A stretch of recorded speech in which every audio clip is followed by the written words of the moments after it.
What's going on, my YouTubers? It is your boy, Ghostface Gaming, back once again with another MK1 Chaos Springs expansion review.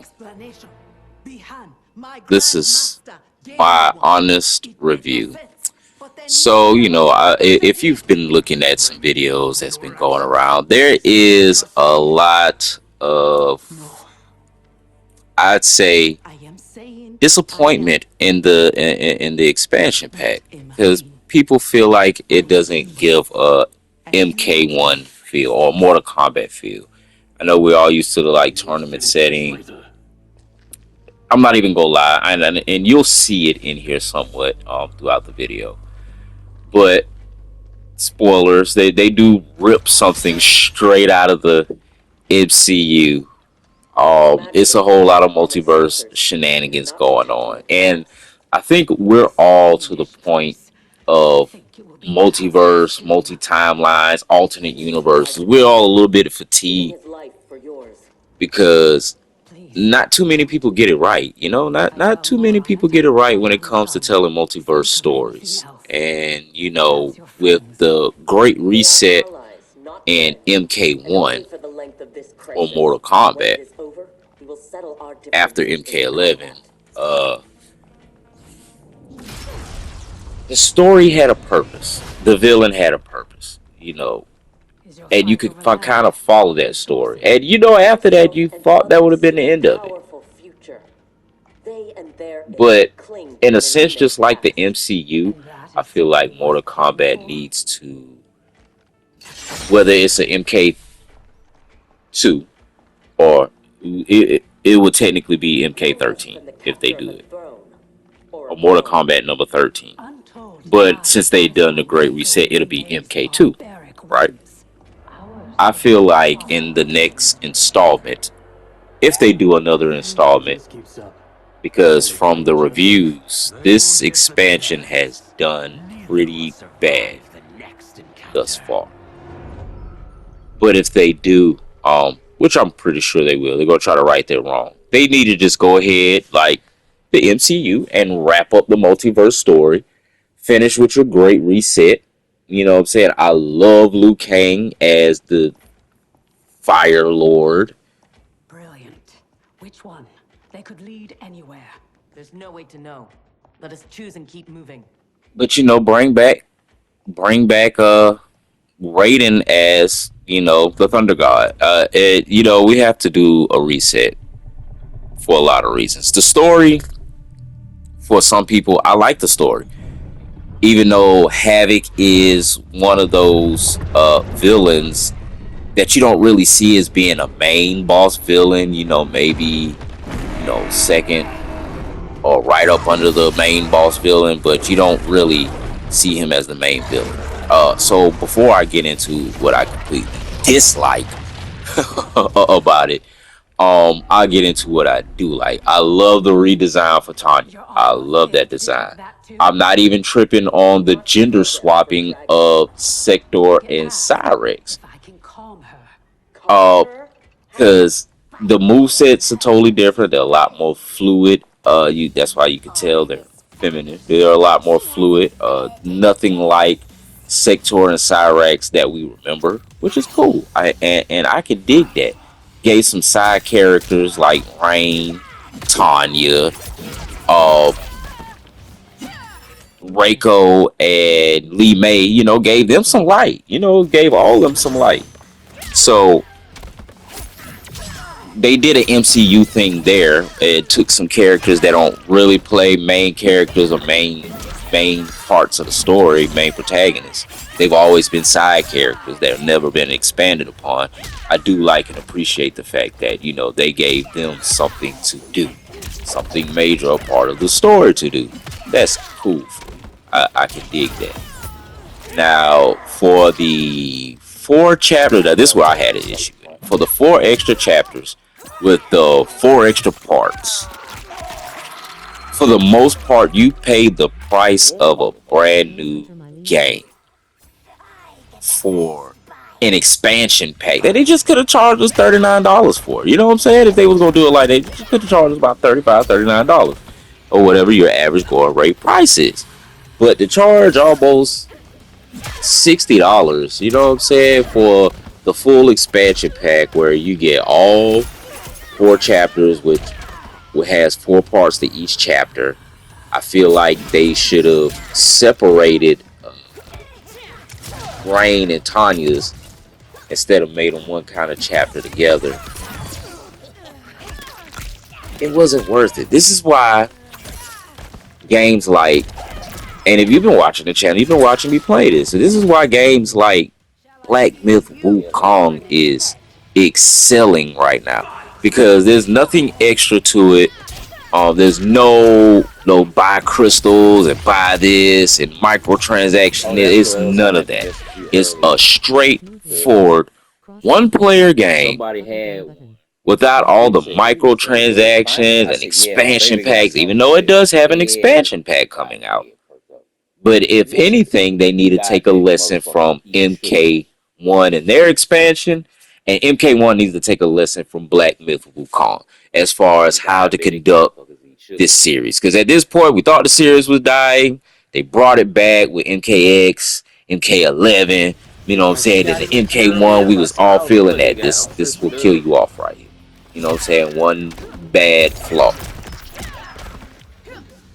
That game's excelling because it's set on one base. It's no hard, super hard, legendary, none of that. The game is set on what it is, and you have to beat it as is. You know what I'm saying? You have skill points and systems that help you get stronger, but you have to beat it as is. It's nothing extra, and that's where a lot of these games are dropping the ball with the expansions to it.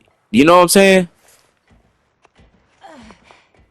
This is where they're completely dropping the ball with the microtransactions, and you spending hundreds of dollars on a game that you have to keep pouring money into, and then the content be subpar.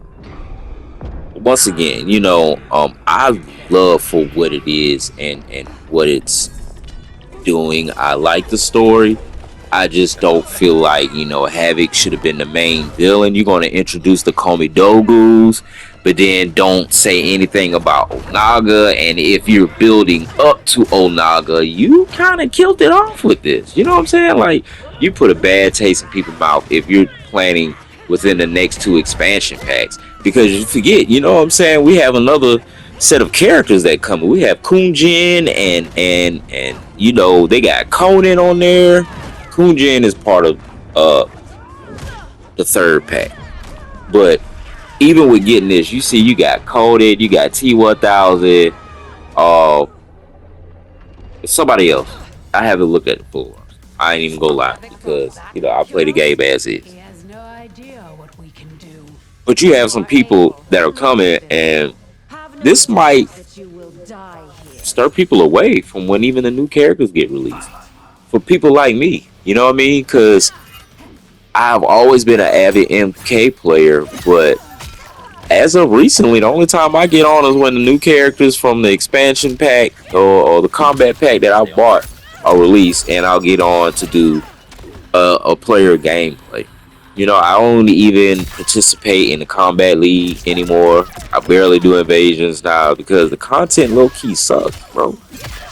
At least for the way that it's going. And that's just my honest opinion. I like the story. Anytime you add a good story to something, I'm in it.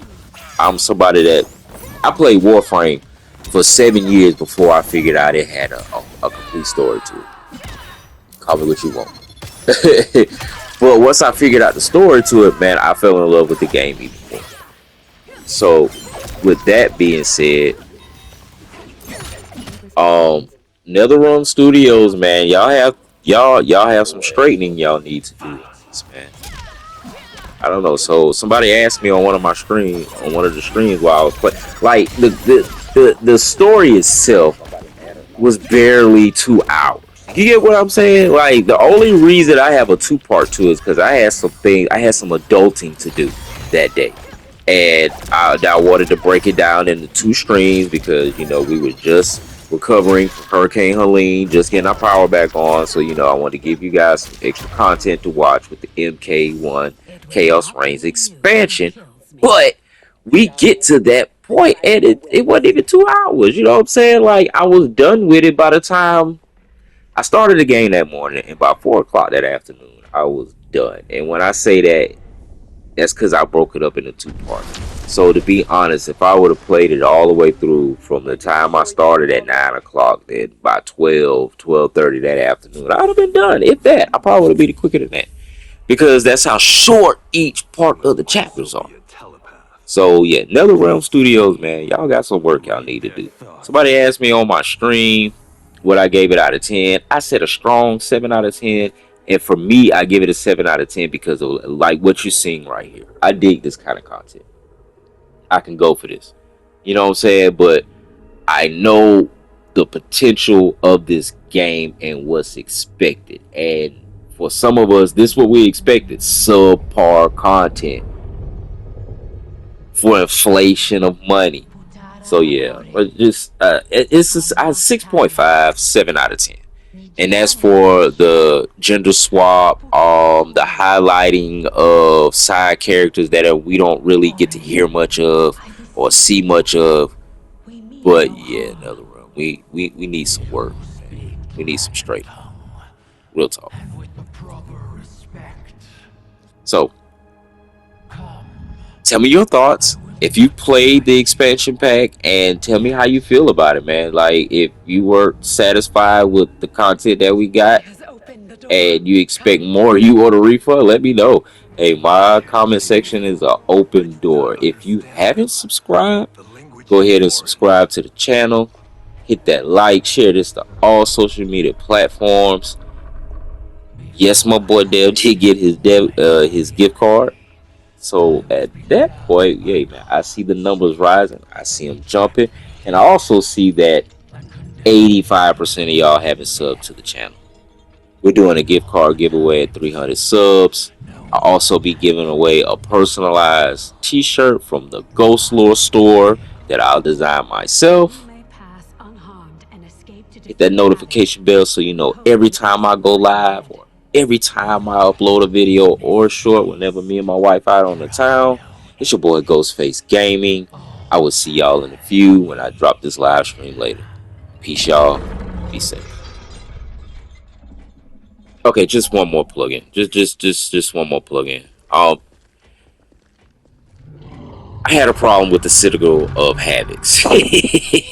I like they ripped it straight from, you know what I'm saying, Ant-Man, Quantum Mania, the Citadel of Kings. We have a whole Citadel of Havocs, bro. Like you could tell whoever was writing this are too invested in the MCU, bro. Like they're way too invested in the MCU, bro. I had to come back. I had to come back for this. The Citadel of Havoc's blew me, bro. Like, why? And that's where a lot of people are having problems with the expansion pack. Like, if you was gonna give us an MCU movie in Mortal Kombat form, then just say so. And that's where people say that Mortal Kombat is no longer Mortal Kombat. It's gone too far and above of trying to keep up with the hype, keep up with what's popular right now. The multiverse is not popular because nobody does. It's a million ways to do a multiversal story because it's the multiverse. Let it go. Wrap the story up, or the multiverse. Streamline it back into the sacred Mortal Kombat timeline, and give your